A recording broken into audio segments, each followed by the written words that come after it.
My life was anything but an impressive. I wasn't particularly poor, nor was I the victim of terrible bullying, but my life was not smooth sailing, and I was in the lower middle of the pack. My face was not good, and my studies and athletics were average or just below average. I don't have any friends, but if there is a hierarchy in my class, I'm as close to the bottom as possible. I haven't lived a very blessed life, but one good thing about my life is that I'm a very easygoing person. Thanks to this, even though I have been without a girlfriend for 22 years since I was born, and even though I did not find a job in the fall of my senior year of college, I have been able to say to myself, well, I'll make it work. I've been able to live my life thinking, oh well, I'll get by. However, the biggest turning point in my life came to me. I met a girl named Emily, 1 year younger than me, at a convenience store. She is fair-skinned, has big eyes, and I thought she was cute ever since I first met her. We discovered that we both liked the same author of a book, and when the author's story was made into a movie, we went to see the movie together. Of course, it was the first date of my life. I was incredibly nervous, but thanks to the fact that we watched a movie about my favorite book, we had nothing to talk about.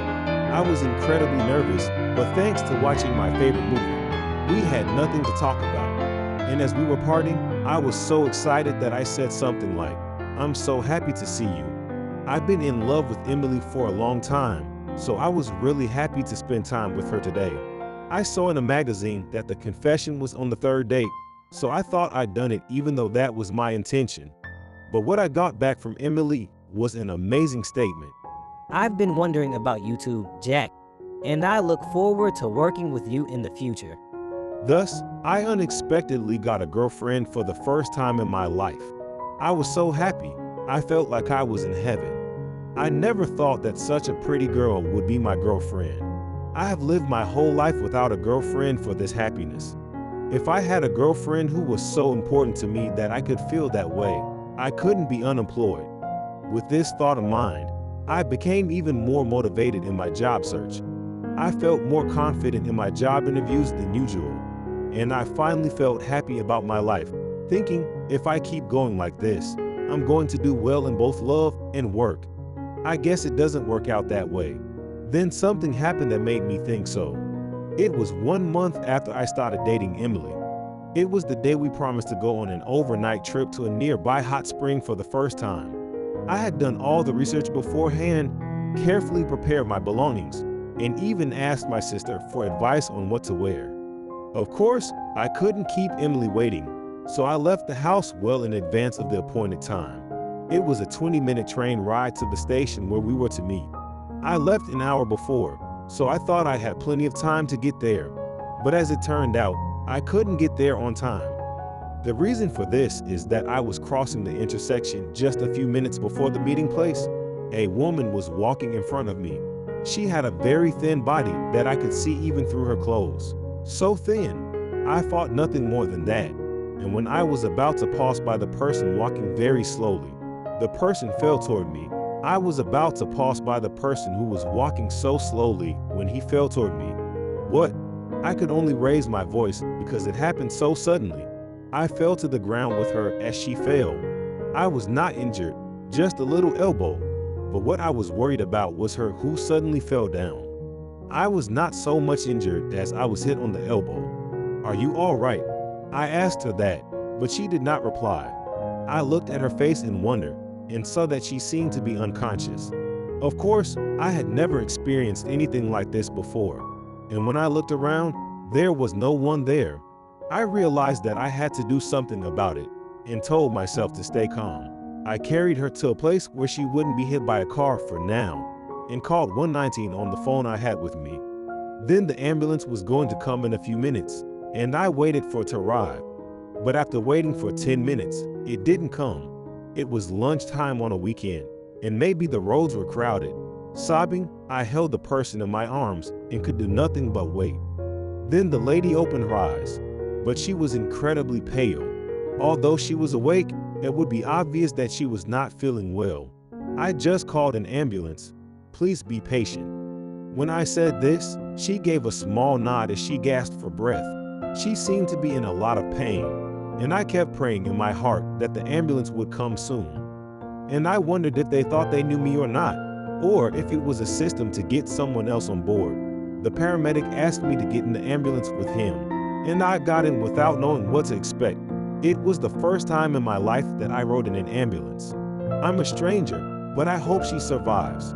I was praying for him, but this whole process was really so irregular in my life that I think the time passed so fast. To be honest, I had completely forgotten about Emily during this whole thing, and I couldn't even think about contacting her. I guess that's what people do when they are desperate. But this was a big fork in the road that changed my life. I wondered how long it had been since she entered what looked like an operating room. When the big door opened and I heard that she had survived, I was truly relieved. It was truly terrifying to think what would have happened to her if I had not been there. And then, Are you a family of her? I finally came to myself when the nurse asked. Are you a family? No, I was just passing by. The nurse seemed a little surprised at these words. I see that you were. Thank you for coming with her. And that's when I realized that I'm in a pretty bad situation. I have not contacted Emily. No, well, I'm leaving. Impatient, I left the hospital with that much haste to the nurse. It was already 5 o'clock in the evening. The meeting time was 1 o'clock, so 4 hours had already passed. As I headed to the meeting place, I opened my phone to find dozens of incoming calls from Emily, the first time since I called the ambulance. As I ran to the meeting station, I hurriedly called Emily. Then, with one call, I was connected. Hello, I was just about to say that. What's going on? I hear Emily's voice, which seems quite angry. I'm sorry, I'm so sorry. I explained the error and how it happened. I am really sorry that I made you wait without saying anything. But the situation is the situation, so they should understand. I was naive to think that. How could I believe that? I saw Jack hooking up with a woman. Perhaps she saw him caring for a fallen woman and misunderstood. I explained that in detail, but Emily didn't understand. I was looking forward to the trip, but it's terrible. I didn't think you were cheating on. I can't go out with you anymore. Let's break up. I didn't think it would develop this far. Emily, you misunderstood me. Listen to me. That's when they hung up on me. I called back after that, but Emily didn't answer. And eventually I guessed that the call had been rejected by the announcer's words. Until this morning, I was a happy guy going on my first trip too, with the first cute girlfriend I've ever had in my life. And now I'm an unhappy guy with a broken heart. Maybe what I did was wrong, or maybe if I had called properly beforehand, this wouldn't have happened. If I had been able to refuse a ride when the ambulance arrived, I wouldn't have had to wait so long. In the first place, I wasted no time getting out that early so I could run into her just as she was about to collapse. I mean, that might not have saved her. What am I thinking? I asked myself about my actions like this. I'm easygoing, but I was indeed in shock. If that's the case, at least I hope that the woman who sacrificed her life to save my first love is still alive and well. One day, as I was heading to the university with such thoughts in my mind, a few days ago, a luxury car suddenly stopped in front of me around the spot where I had collided with her fallen body. I had never seen a luxury car up close, so I was quite surprised. I didn't want to see any yakuza or scary people in the car, so I was about to leave the place quickly when a man with gray hair got out of the car. I have a question for you. He said he has a question for me. I looked around and I was the only one there. I couldn't just ignore him. I was a little scared. What is it? He asked me again. Then, A woman collapsed here around noon 3 days ago, and we are looking for the person who helped her. Do you have any idea who might have helped her? I know it was me, but I couldn't muster up the courage to say, it's me, if it was the woman herself. I don't know what the strange and suspicious man is looking for. It would be fine if he wanted to thank her or something, but I was worried about getting involved in some kind of incident. The man's appearance was so tough that even a simple-minded person like me would worry about such a thing. At that moment, another man appeared from inside the car. That person was. Could it be that you are the one? I was surprised when she asked me, am I that person? I was surprised because it was the woman I had saved a few days before. "Yes, you're feeling better already." She smiled at me and said, "I'm so glad you're feeling better." I knew it. My sister had told me about the characteristics of the person who helped her, so I thought maybe. "Your sister?" Her words surprised me. Yes, it is my twin sister that you saved. She looked more and more like the woman from the other day, and I thought to myself, twins are amazing. That being said, she is certainly more fleshy and healthy looking than the woman from the other day. My sister was looking for you because she really wanted to thank you. After hearing her story, I was left in no doubt, so I asked her to take me to that luxury car together and accompanied her to the hospital where she was hospitalized. In the car, I asked her what had happened that day. The person in the car with me now is my twin sister, Mia. The one who collapsed a few days ago is the younger sister, Luna. They are both 18 years old, now seniors in high school. They both lived healthy lives until they entered high school, but a year ago, only Luna became ill. Despite her long battle with the disease, Luna acted cheerful. But the other day, on her 18th birthday, she expressed her weakness only to her twin, Mia. "I want to be free to walk outside just for today, even if I can never go outside again." Maybe she thought to herself that her birthday would never come again. Hearing her words, Mia decided to switch places to somehow make her wish come true. Mia pretended to be Luna and lay in her hospital bed. Wow. Luna put on Maya's clothes and went outside for the first time in a long time. But a healthy body and a not-so-healthy body are easily recognized by professionals. They said that the two of them found out about their plan at almost the same time that Luna collapsed. Just the thought of her, still younger than me, not being able to walk outside freely was heartbreaking. About the hospital, Mia took me to a hospital room. Then, there was a woman there who really looked the same. It was the same woman I saw that day, so thin that I felt as if I might break her. She got up slowly, looked at me, and burst into tears. Thank you so much for coming all the way to. No, not at all. I wonder if there has ever been a person who was so happy that I showed up. I was somewhat happy to think so. And then she said, If you hadn't helped me that day, I wouldn't be here now.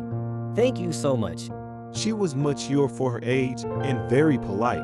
If that were true, it might have been a good thing that she lost her heart so that she could live like this. It was a strange feeling to see her in front of me. And you taught me something important. What? I don't remember teaching her anything, as she was about to faint at any moment. I was just so impatient that I was doing my best to keep her unconscious. I was so desperate that I don't remember what I might have said. I was so desperate that I don't even remember what I said. But Luna continued. I thought I want to live because I see you call out to me as best you could to help me, even though you were a total stranger. Up until now, I had been thinking only about how my life was not going to be long anyways. And I had forgotten everything, such as gratitude for those who wanted me to live and the hope to live. But if there is even one person who is willing to work hard for me to live like this, I want to live. I want to try to live. That's what I thought, said Luna, tears streaming down her face. Tears naturally welled up in my eyes as well. My action had become one person's hope for life. I had thought that my life was meaningless, that I had not lived a great life, that I had been dumped when I thought I had a girlfriend. But maybe I was wrong. Was my life of missteps and disappointments all for the sake of saving her? It may sound a little exaggerated, but I was really happy that I had finally found meaning in my life, which had been so impressive. Luna then decided to undergo the transplant surgery she had been refusing, and a few months later she underwent a major operation. The surgery was a success. It took quite a while before she was able to walk freely, but by the time she turned 20, she was as healthy as Mia, and the two of them even attended a coming-of-age ceremony together wearing matching furosol. She is now 22 years old, and although she still needs to go to the hospital regularly, she is able to live the same life as a normal person. The reason why I know so much about this is that I have been visiting Luna frequently since then. Of course, I had no ulterior motive, but I gradually began to enjoy spending time with her. and she seemed to feel the same way, so we are now dating on the premise of marriage. Our meeting was not what you would call romantic, but rather, the moment we met, we were both in love with each other. We were both tuned. But now that we are able to laugh together like this, I truly believe that you never know what life has in store for you. We don't know what will happen in the future either, but as long as we have life, we will live positively. That is our precious promise to each other.